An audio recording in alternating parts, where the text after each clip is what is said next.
कहते हैं, मनुष्य अपने कर्मों का स्वामी स्वयं होता है। वह जो भी करता है उसका परिणाम उसी को भुगतना पड़ता है। उसके जीवन की दिशा और दशा उसी के कर्मों से तय होती है। लेकिन यह भी उतना ही सच है कि इस संसार में दो तरह के लोग होते हैं। एक वे जो मानते हैं कि भाग्य जैसी कोई चीज नहीं होती और जीवन का हर मोड़ केवल और केवल कर्मों पर निर्भर करता है।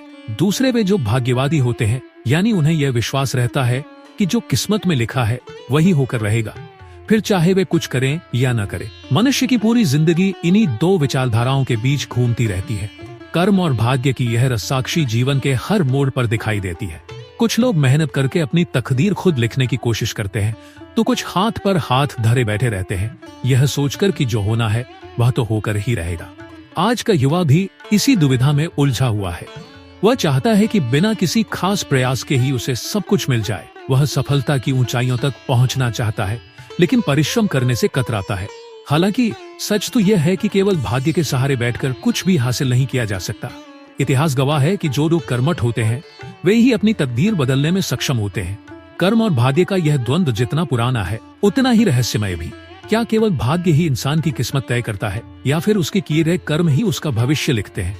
यह एक ऐसी पहेली है जिसका उत्तर हर व्यक्ति अपने अनुभवों से ही खोज सकता है। तो आप किस पर भरोसा करते हैं, कर्म पर या भाग्य पर? अपनी राय हमें कमेंट में जरूर बताएं।